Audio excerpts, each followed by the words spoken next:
Hi everyone, we're going to be doing something a little bit different again today. I'm going to be installing some of this LED strip lighting underneath the cupboards that sit above my workbench to hopefully kind of light this whole area a little bit better for me whilst I'm working. This stuff is really flexible, just comes on a roll.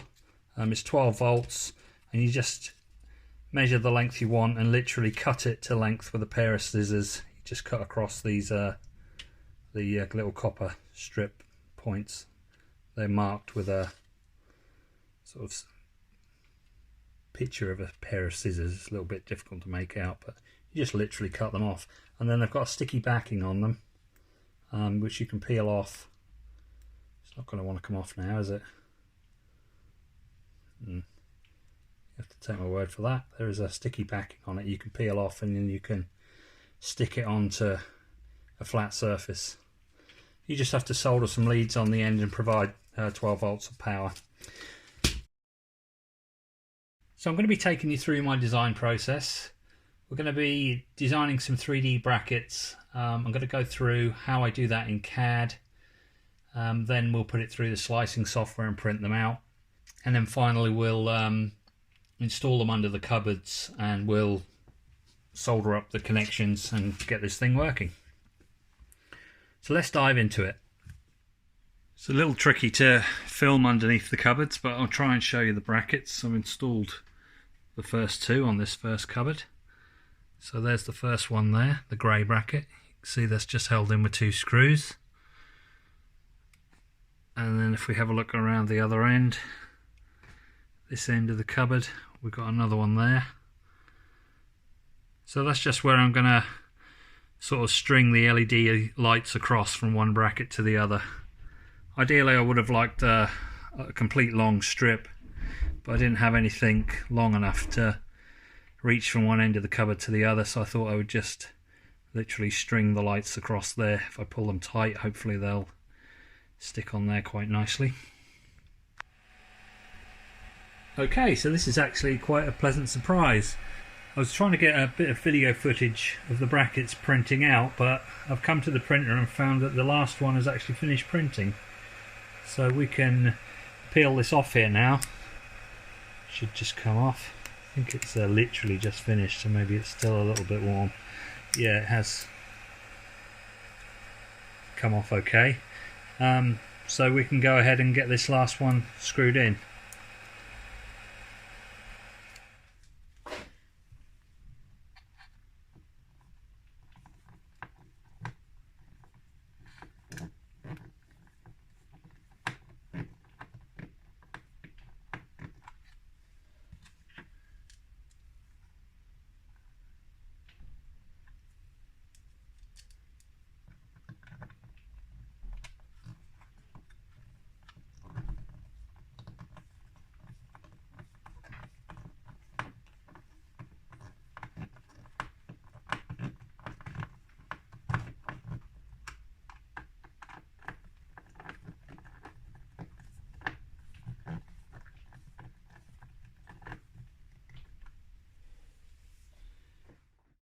Right, so I'll show you how I design these brackets. I'm using FreeCAD. Just start a new sketch. We'll start with a rectangle and a couple of circles. I just throw them down any size to start with. Just trying to get a basic outline of the shape that we're trying to create.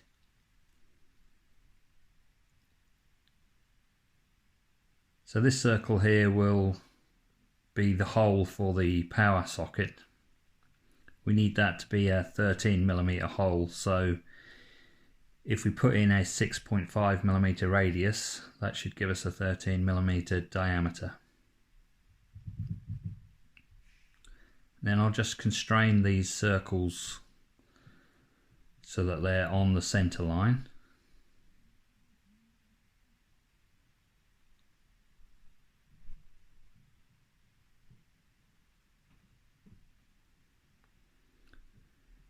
And then this one is going to be the fixing hole, so I want that to be 4.2mm, so if I put in 2.1 for the radius, it should come out right.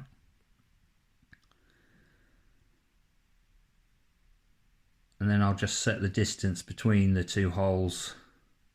It's just an estimate. I don't really know what we want. Let's try 35mm, see what that looks like.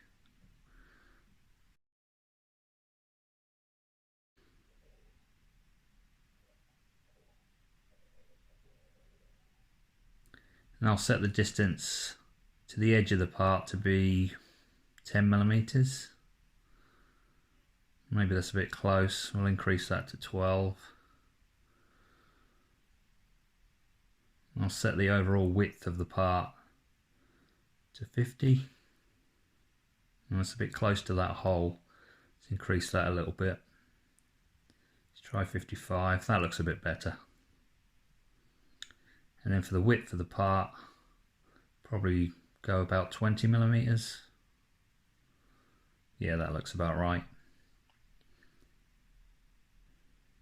So then to bring that into the center, if I just set the distance to the center to be half the 20mm, which is 10, it brings it into the center.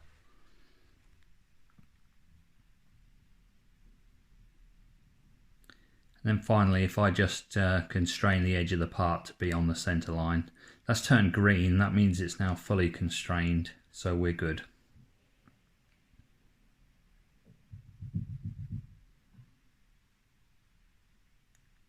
So I can close that. And then if we create a pad of 2mm, and we take a look at that, there's a bracket. Actually, I want to change that a bit. I want to put a little bit more material around the fixing hole just to make that a little bit stronger, same as I did on the other ones. So if I go back into the sketch, oh, what's going on here? Sometimes FreeCAD can be a little buggy. Not quite sure what's going on here, why I can't see my sketch. Let's see. Maybe it's behind the pad or something. Perhaps if I just delete the pad, we can re-add it again in a minute. Oh, there's two sketches. That's a little odd. They both look the same. Very strange. Okay, well I'll go ahead and delete the hole I want to remove. Just take that hole out. I guess we can just get rid of the other sketch. We should be okay to carry on. So if I put the pad back on,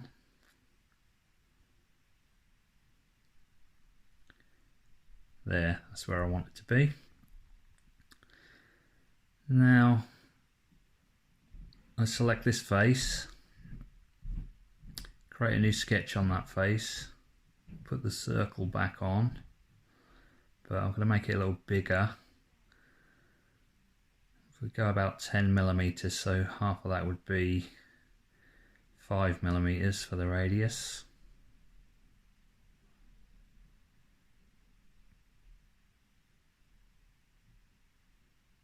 Okay, and if I just set the distance from the end, make it about 45. Maybe we could go a little more. 50? No, that's too much.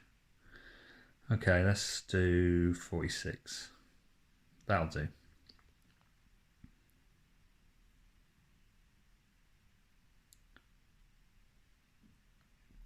Okay, so if I pad that, let's try 2mm. Let's have a look at that.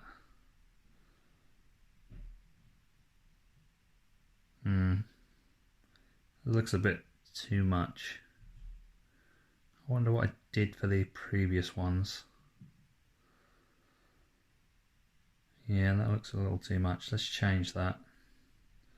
So I go into the pad, and we can go to edit pad, change that to 1mm. That looks better. I'm happier with that.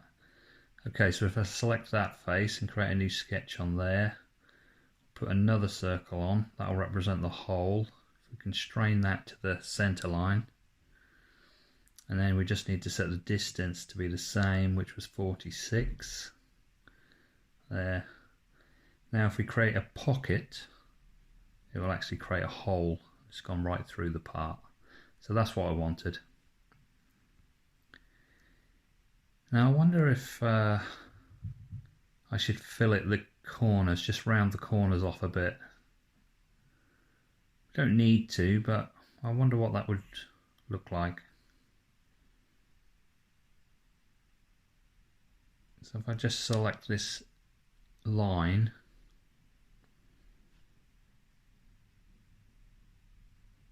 let's do that again. Select that line. Nope, that's not right. Try again. That's got it. And then if we create a fillet, let's try 6. Maybe we go a bit more than that. Maybe even more. Okay, I think the part was 20mm wide, so half of that would be 10. So 10 is probably the biggest we can actually do this.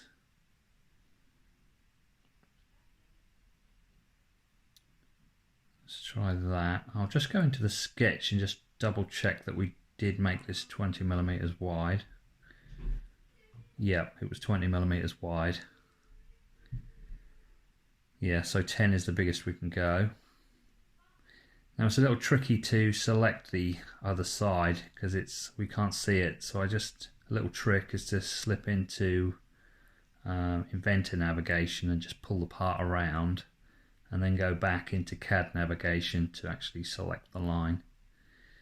And then we can add the fillet, put it in at 10 so it's the same. It won't do it. It doesn't like it when the two fillets actually touch, so we'll have to go slightly under 10. So we'll go 9.9. We'll never notice the difference. I'll change the other one to match. We won't notice that when we print it out. So let's have a look at that. It looks a little odd. I think we could move that large hole a little closer to the edge.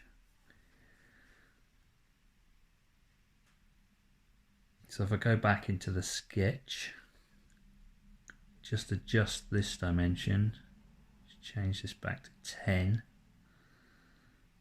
should be right. That looks better. I like the look of that.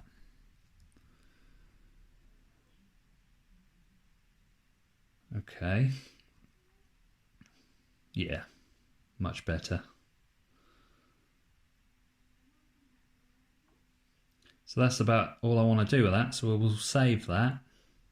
Now we save it as a CAD file so that if we ever need to come back and change the design, we still have the CAD design file so we can modify it. So I'll call it LED power bracket, that'll do. And then if we double click the part and go to File and Export, we can export it as an STL file. So if I just use the same file name, and we'll just change the file extension to be .stl. So if we drop into Cura will be able to open that STL file and we'll be able to slice it ready for printing.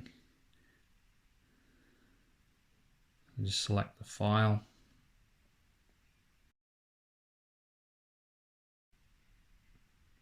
Zoom in on it a little bit.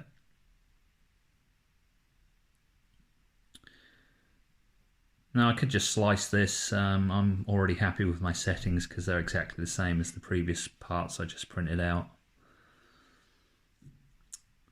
So I would be happy with that, but I'll just drop into preview just so you can see what that looks like. So this will show us all the individual layers that the printer is going to print. You can see the blue outline there is the brim. The yellow, red and green are the actual part. And we can look at any layer that we want to and see exactly what the printer is going to do. It's a pretty small part, so there's not much going on here.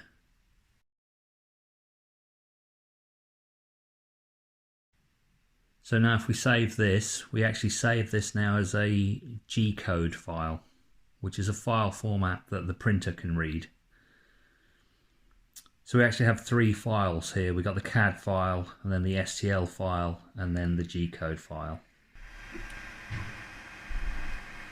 So that's loaded into the printer and it's printing out already. I think it said it was going to take about 19 minutes. So whilst that's doing that, let's take a look at our power adapter. So this is the power adapter that we're going to use. It's quite light, so I guess there's no sort of iron core transformer in these things like there used to be years ago. As you can see on there, it says it's a switching adapter, so it will just be doing some fast switching to reduce the voltage. You should be able to see on here that it's 12 volts just there. 12 volts at 2 amps, so this should be more than adequate to power our LEDs. And we can see there it's saying that the center pin is positive. I think that's quite common for the center pin to be positive.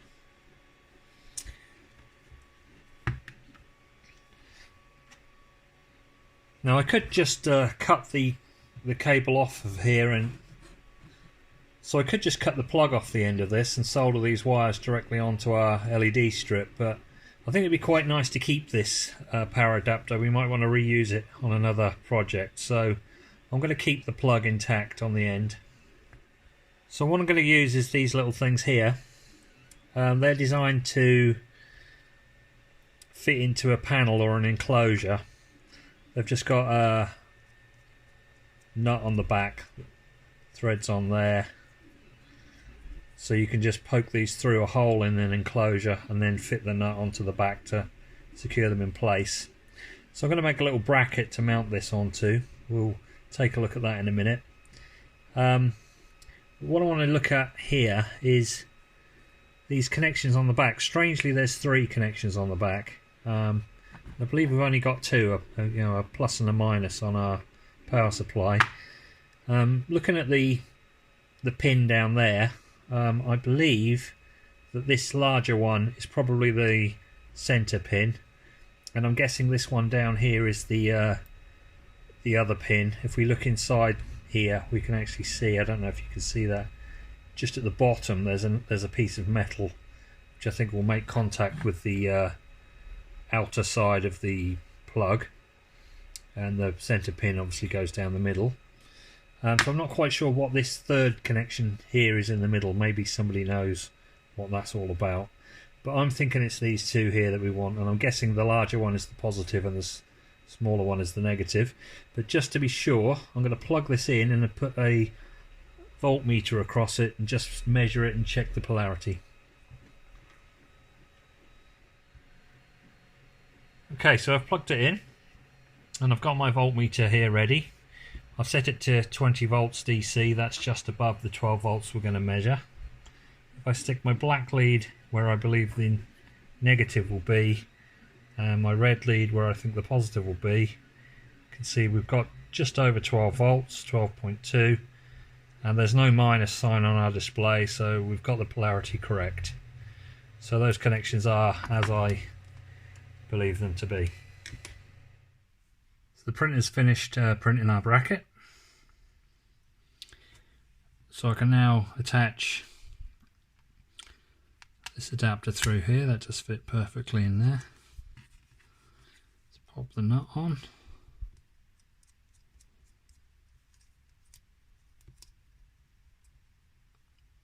I have already tinned the 2 terminals we're going to use. I'll now solder our wires onto that.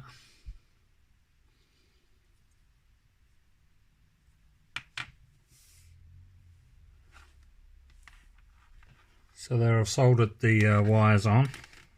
I've got 2 wires on here because we've got 2 cupboards to do, and we've got the first LED strip soldered on as well on here. I have actually tried it. They are reasonably bright. I don't know what they'll look like on camera. Let's have a look. So yeah, you can see they're working. They don't really show up very well on the camera. I'm I'm just holding them up where they're going to be to see how much lighting that gives us. I can try. So that's with them off. It's difficult to say because the camera is adjusting for the light. Turn them on, the camera initially picks up the extra light but then seems to compensate for it, so it actually doesn't make a huge amount of difference really.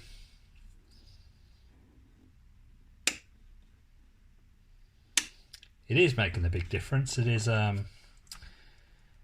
really lighting up the workbench, but the camera's just compensating for it and backing off a bit, I guess. Well, they're installed and turned on. If we take a quick look under here, you can see I've fitted that bracket there. I did have to trim it down a little bit. It was a little bit too close to the edge. I've got my cable running across there to the lights. They're a bit bright for the camera. You can see the lights there. And it makes a huge difference to the lighting on the workbench. I know you can't really see it on the camera, but that is really bright now compared to what it was. That's with them off. That's with them on. It's unfortunate the camera seems to compensate for the amount of light, so it probably doesn't look much difference to you, but to me that's a huge difference. I don't know if you can kind of tell. This end of the workbench is a little brighter than this end.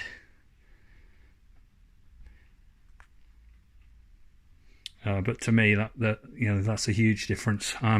So the next thing, we've got this cable here. The next thing is to run that across to the next cupboard and install the next set of lights over there. I do actually have a small gap in my cladding here.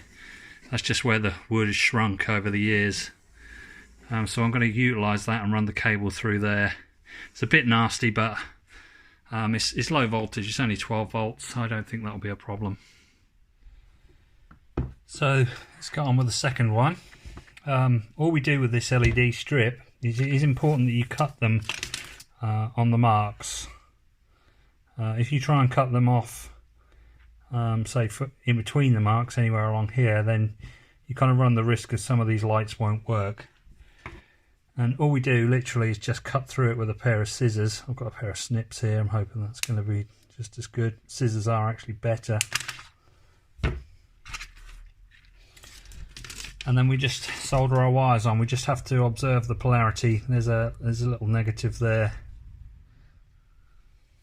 You can see you've got plus 12 volts and minus. So we just need to put the red wire on the plus 12 volts and the black wire on the minus. So that's kind of the finished result with both sets of lights installed and turned on. It's actually given me a lot more light now on my workbench. So I'm really pleased with that. I don't know if you found the video of interest or not. I don't get much feedback, so if you did like the video, it would be quite nice if you left me a comment, or at least just give me a thumbs up, so at least I know if you're interested in this sort of thing. I know a lot of you are probably waiting for another InMove update, so that's what I'll focus on next. I'll try and get another InMove video out in the next week or so. But thanks for watching, and I'll see you next time.